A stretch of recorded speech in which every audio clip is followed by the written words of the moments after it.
I caught my wife cheating after 20 years of love, so I confronted her affair partner and ended his marriage. Now my life is in shambles. I didn't notice the signs that were there. Here are a handful that come to mind. She began sending strange, late-night texts. She frequently went out for drinks with her pals. I was happy that she was being friendly, even if this was not her usual behavior. She attended yoga once a week, but it appears that she was not compensated because she assisted with setup and cleanup, and the instructor was one of her co-workers. In my opinion, she was also quite rigid for someone who practiced yoga. Callers who were unknown hang up.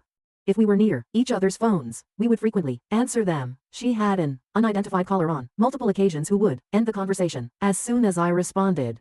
Although we received a lot of spam calls, the calls were typically from telemarketers or debt collectors trying to locate the number's prior owner. It's rarely a hang-up. I was not expected to return until tonight because I work out of. Tomorrow was our scheduled departure for a 2-week road trip. I came home yesterday afternoon because work was sluggish. Since we've been so busy this summer with family and friends, this trip was meant to offer us some alone time.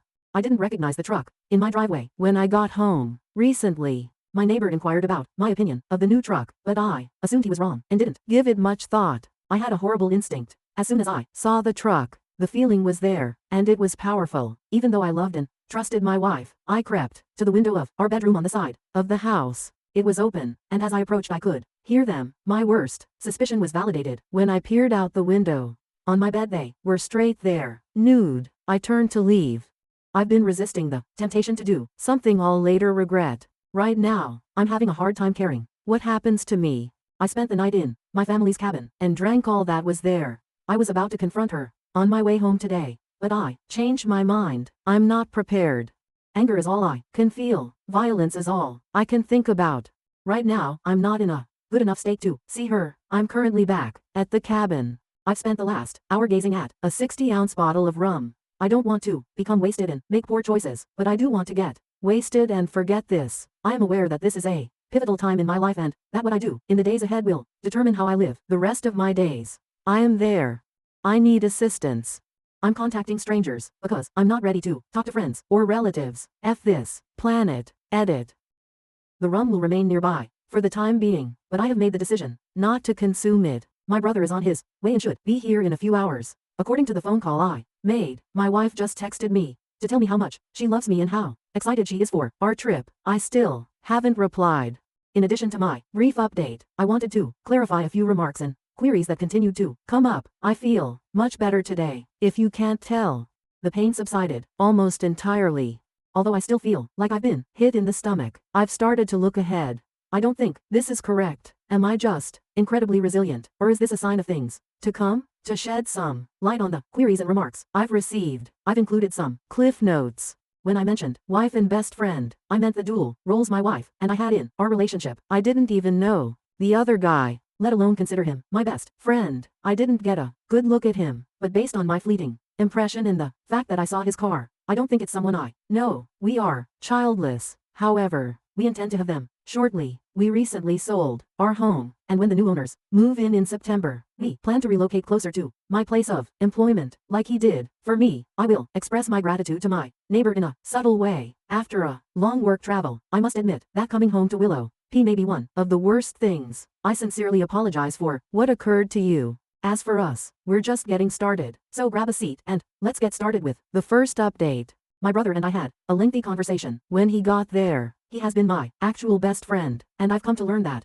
I should never forget that, and that he will always support me without passing judgment, just as I would support him. Despite the fact that we occasionally argue, he truly sets the bar for what true friendship is. I chose to reply to my wife's text yesterday night, as I was meant to be at home. It made sense for me to just be texting her, because we are not permitted to have phones on the premises. She is aware that I may easily slip in a few texts. I informed her in writing that I would not be able to call her until the end of the weekend, because I had to travel to one of my company's remote locations. I informed her that I will reschedule after canceling all of the reservations. I rented a romantic bed and breakfast on the vineyard, and she said she could bring her best friend over this weekend. I was aware that she didn't want me to believe that her best buddy would be attending, since it was non-refundable. I informed her that I had already given it to my brother and his wife, who would reimburse me in a month. I canceled every reservation this morning, with the exception of the romantic one. I'm going with my brother. Luckily, the hotel allowed us to move from the honeymoon suite to a 2-bedroom. This just ended up being a long overdue fishing excursion with my brother because there is a really great lake and boat rentals close by. I am therefore free this weekend. That reduced my worry and gave me more time to reflect, because I won't have to write or speak to her for a few days. Right now, I'm considering getting a divorce. There's really no other way for me to see it. My brother is in favor of this. However, he has requested me to talk to someone for a few weeks. On Monday, his wife is willing to speak with me through a friend of hers who works as a couples counselor. At least it might help me sort out some of this muddle, but I don't see it changing my mind. In order to at least get ready for what I believe is inevitable, I am also starting to talk to lawyers and taking a lot of advice from this place. I want to do it correctly.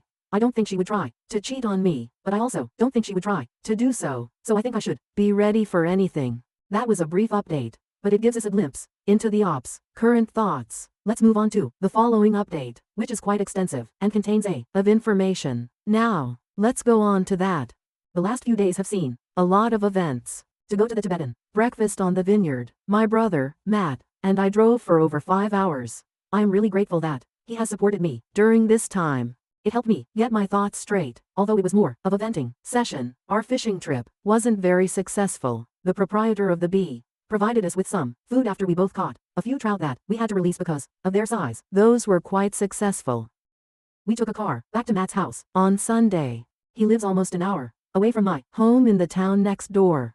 Jen, Matt's wife, was waiting for us when we got there, and we all sat and opened a bottle of white wine that was stored in the cooler. For me, the weekend officially ended. At this point, Jen informed me that she chose to spy on my wife while we were abroad. She informed me that the man spent the entire night in my house on Friday, but she arrived on Saturday morning just as he was about to leave. She located the apartment where he resided after following him home. On Saturday night, while she was texting me to tell me how much she loved and missed me, my wife stayed over there. Jen claimed to be dividing her time between stalking my wife and visiting relatives in my town. She claimed to have caught my wife on Sunday morning as she was leaving his apartment and snapped a few photos of them cuddling and kissing before she got into her car. I'd rather not see them. For me, that essentially sealed the deal. If she can so easily go from telling me she loves me and being with another guy, I doubt I could ever trust her again. Nevertheless, I made the decision that I would not react hastily because of my feelings. I must maintain my composure and composure.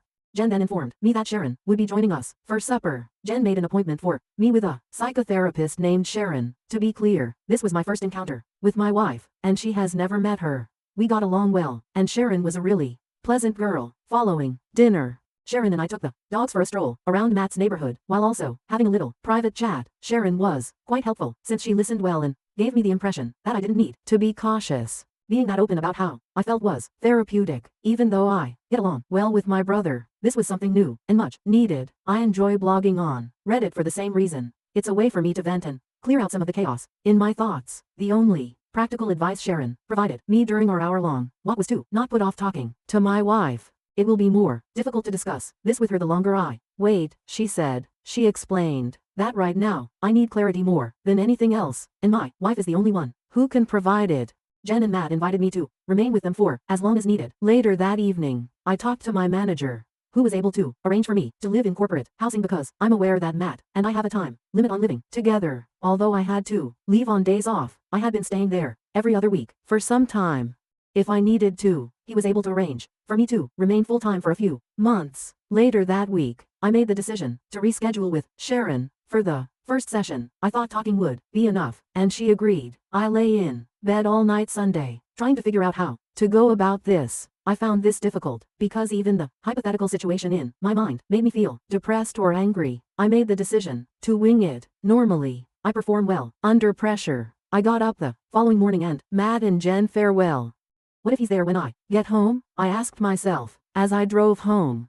I then reasoned that it would probably only make me feel even more irate than I had been a few days prior. I choose to start with a drive-by. My wife's automobile and his truck were not present. After going inside and gathering a number of necessities and items I didn't want to part with, I proceeded to the man's residence. His truck was there, but so was her car. To find out where she was, I made the decision to write her, "I'm getting groceries," she said. I drove past the grocery shop and verified she was there because I don't trust her at the moment. Admitting that I did, that makes me feel so bad, but that's the only way I can be sure of anything, and it breaks my trust. We need to discuss So I contacted her again and implored her to simply come home. What's wrong? She replied in writing. I just replied that she must be prepared to be honest before shutting off my phone. 15 minutes later, she arrived home. As usual, she came over to give me a kiss and an embrace. When she entered, I turned my back on her. She repeated, "What's wrong?" to me. I therefore advised her to start telling the truth to me. She seemed not to understand what I was talking about. I replied, "Okay, if you can't be honest, then I'm leaving." At this point, she became frantic and asked, "Are you talking about yoga?" I assumed that was a. She told me that she hadn't been attending yoga when I asked her what she was talking about. "Where were you going if you weren't going to yoga?" I asked. She claimed that because she had been so worried lately, she was taking walks to decompress. "What has been causing you so much stress and why did you feel the need to lie to me about what you were doing?" I inquired. She said she didn't know how to tell me and attributed it to the transfer preparations. I persisted in pressing, saying, "So you decided to lie. Why did you feel need to let me know that you were taking a stroll to relieve stress?" I responded that I wasn't stressed when she stated she didn't mean to lie and that she was concerned she would be making me feel more stressed. She didn't appear to be telling me everything. "What do you mean?" she asked, looking at me in amazement. "I think you're lying about more than just skipping yoga," I remarked, glancing at her. "I'm asking you to be honest once more. If you continue to lie, this won't work because you have already lied to me." "Oh, are you talking about last weekend when I went for drinks with some friends and came home late?" She followed up on her attempt to deflect by claiming she was at a loss for words. "I sensed something that disturbed you. I didn't know she went out late or drank drinks." I questioned her whether she was lying again or if it was what she actually did while I was at work a few hours away. She explained that although she went out for drinks that evening, she didn't run into her purported best friend. In response, I inquired, "Who did you see?" "No one, I just drank alone," she claimed. Naturally, I wasn't buying this, and I was getting impatient. I therefore questioned her, "Is that something now? That you were drinking by yourself?" "Yeah, maybe I have a problem," she replied in response. She had one final chance to be honest before I left, so I told her to get to the bottom of her drinking problem. She claimed she didn't know what else to say after giving me a glance. I simply got up and walked away. I usually take drive to keep away from her when we argue. She likely assumed this was the same, but then she noticed that I had taken my Xbox, clothes and toiletries. She started blowing up my phone at that point. There's nothing more to say, I told her, because I offered her an opportunity to be honest and she didn't. She pleaded with me to come home so we could discuss things face to face. She claimed she didn't know what she believed she'd done or why I was so unhappy. She reaffirmed her love for me and her harm me. I felt a new ache in my chest just listening to her say that. The words were always consoling, and I blindly believed them. It felt like a dull, sharp knife cutting through my heart in the most worst way right now. I hung up because I couldn't take it any longer. Before I was prepared to respond once more, she called back roughly 40 times. "Did you talk to Karen, the best friend?" she asked this time.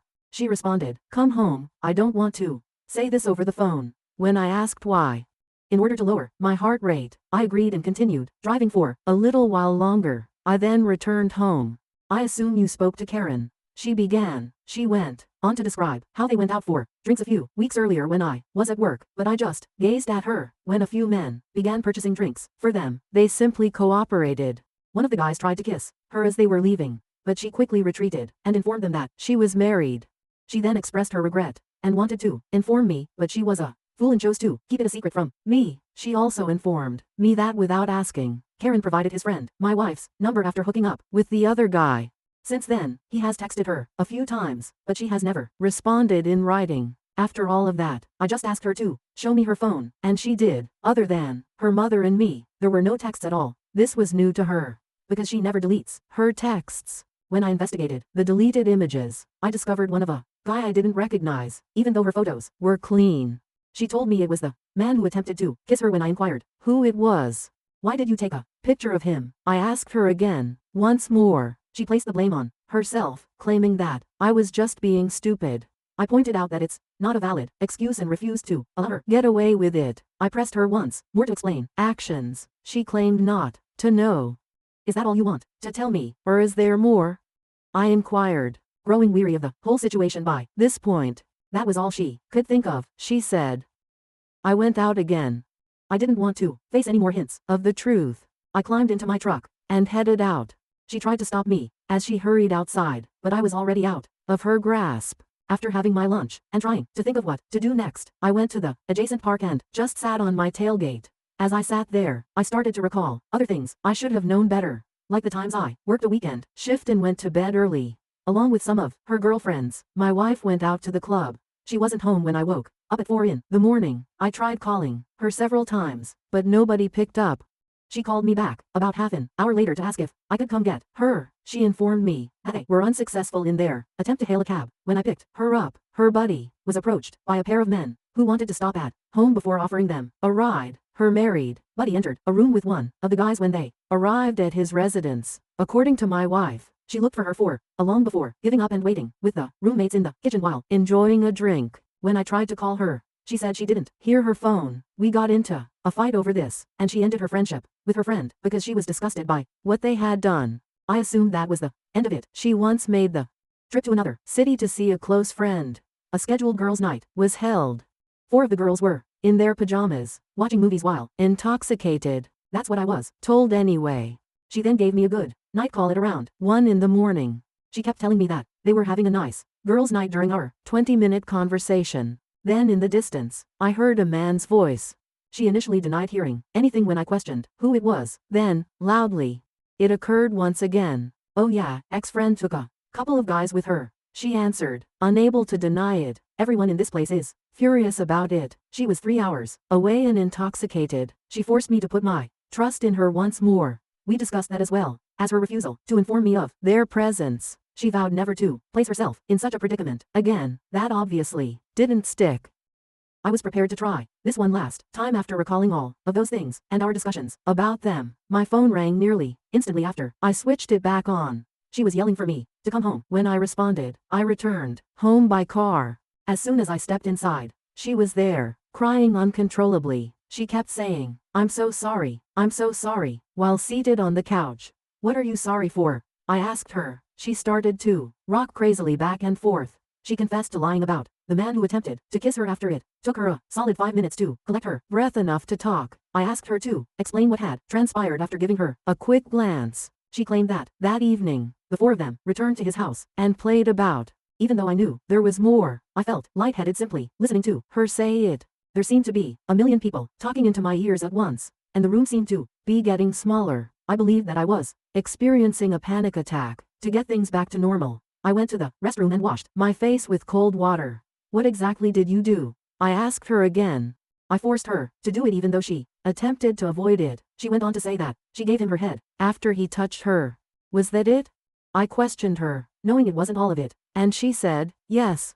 At this point, I was furious and informed her that I would no longer play the truth game and that we would either stop talking or she would have to tell me everything at once. It took her a few more minutes to talk when she started crying once more. She now admits that they had another encounter and shared a bed. Then right away, I'm so sorry. I will stop at nothing to make up for this because I love you. Just the one time, I asked her, knowing the truth, if she tells me the truth, I should please give her a chance to do everything she can to make up for it. She continued after pausing. I promised to give it some thought, and now the whole truth was revealed. She acknowledged that it had been an affair for over a month and that they had been having sex while I was out of town for work. She informs me that he is married and that their divorce is imminent. Does he know you're married? I questioned her. Yes. She replies. Do you think our marriage is failing if he was having an affair because his is failing? I then questioned. No. I don't think ours is failing, she responds, before going on to say, I'm so dumb. I despise myself. Don't leave me, please. I can make this right.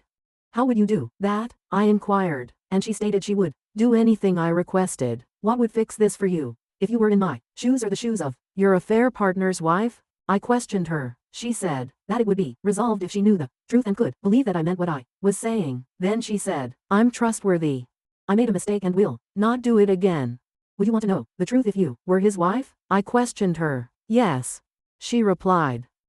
Then fix this, I said. She asked. Do you want me to call his wife? After giving me a look. If you believe that's what she would want, I said. She attempted to call but never received a response. Her cell phone rang a couple of minutes later. Karen Work was stated as the name. I knew it wasn't Karen because of the shocked expression on her face. Is that him? I questioned. It was. She said. When I replied he said, oops. I must have the wrong number. Being the coward that he is. No, this is the husband of the girl you have been having an affair with. I said. She has something to tell you, so I'm going to let you talk to her. I handed the phone to her. She claims that she told him the whole truth, everything I know, that they were only having a brief affair and that he should never get in touch with her again. Before she hung up and asked him, what divorce lawyer are you using? I demanded to see the phone. I'm not getting divorced. He responded. Why did you tell my wife you were? I asked him. I didn't, he stated. I then requested to talk to his wife since I believed she should be aware of this just as much as I am. Please dude, he said. I didn't realize she was married. Don't let a mistake destroy my marriage. You ruined mine over a mistake. I shot back. It is only right that I inform his spouse, since she was at work. He begged me not to tell her, promising to tell her everything when she got home. I hung up after saying, all right, you do that. I then turned to my wife and asked her whether she knew the name and place of employment of his wife. She did. My wife called to let me know she was at work. She managed to get her on the phone and instructed her to sit down. This woman stated she will phone my wife back from her car as she was about to depart for the day. She did. What's going on? Was the first question she asked. My wife informed her that she didn't want to start any mishaps and that she had something awful to share with her. Please don't drive, she pleaded. The wife was obviously alarmed and inquired as to the whereabouts of her affair companion. My wife informed her that he was currently in their apartment and doing well. My wife went on to add, I just wanted to let you know that we have been having an affair for the past month. Since I'm currently coming clean to my husband, I felt you should be treated with the same deference. After a minute or so of silence, the affair partner's wife claimed she would find out who my wife was if this was some sick joke. She hung up after that. Karen Work texted my wife less than 10 minutes later, saying, thanks, you just ruined my life.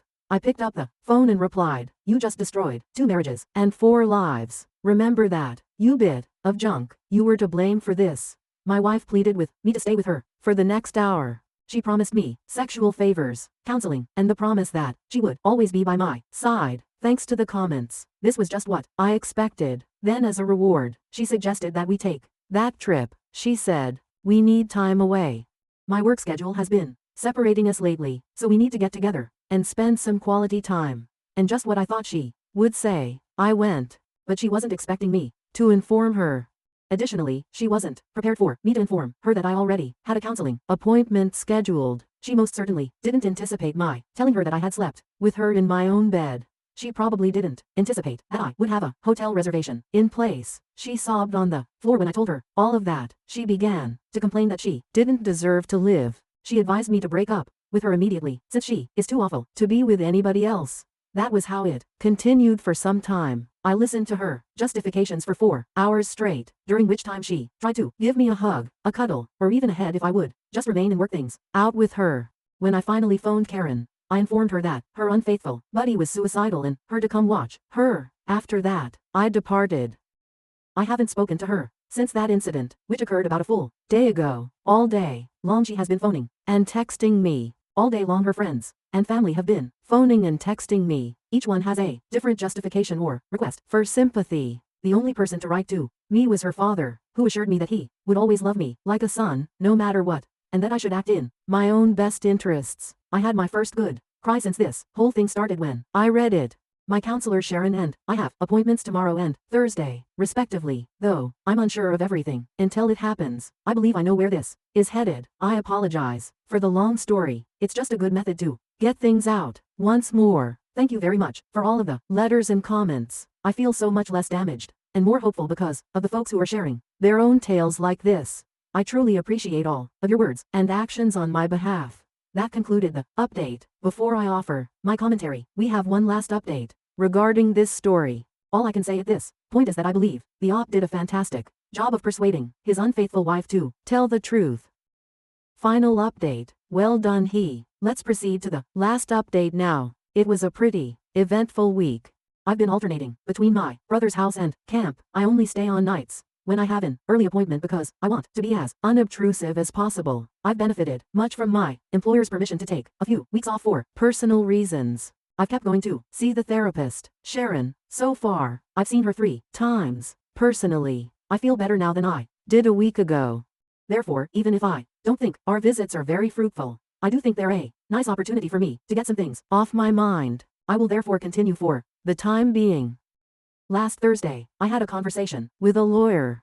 I compiled a list of all assets, information, including debt, under their guidance. After that, I went to the bank and requested that they put a stop on our account so that no one could take money out of them without the other person being there. This won't prevent either of us from obtaining new money, just the old shared money, because we both have our paychecks deposited into our own accounts. Although it's now too late, the lawyer did advise me to wait to confront her until after I've served her the papers. I was getting calls and texts from my wife, her family, and her friends, almost non-stop, throughout the entire week. My sister-in-law hosted a family gathering at the cabin this past weekend. I went and had to tell my family the news. Now that it's public knowledge, I can incorporate them into my recuperation process. Up until about 8:00 on Saturday night, everything was going as smoothly as it could be. When my wife's automobile arrived, my dad, brother, and I were gathered around the fire. Matt, my brother, assured me he would handle everything. In order to avoid being seen from the driveway, my dad and I made the decision to take a stroll around the property.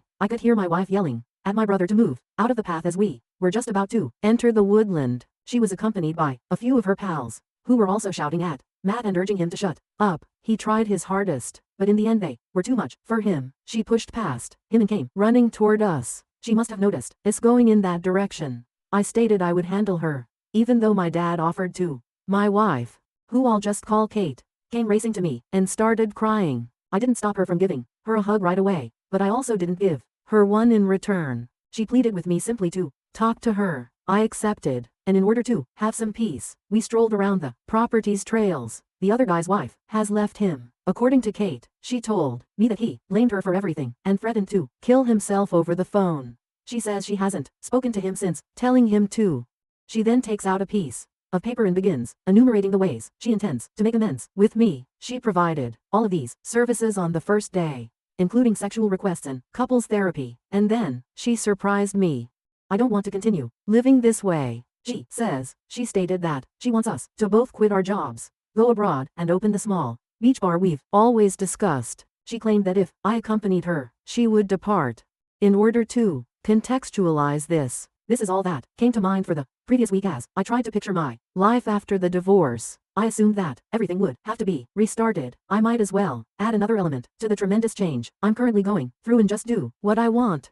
I was reminded of how much I missed her and wanted to be with her when I heard her express the same desire. I knew I had to cut the conversation short at that point. Her buddies were waiting for her when I escorted her back to her car. I informed her that, although I couldn't guarantee anything more, I would be open to talking on the phone. She felt enough at ease to depart.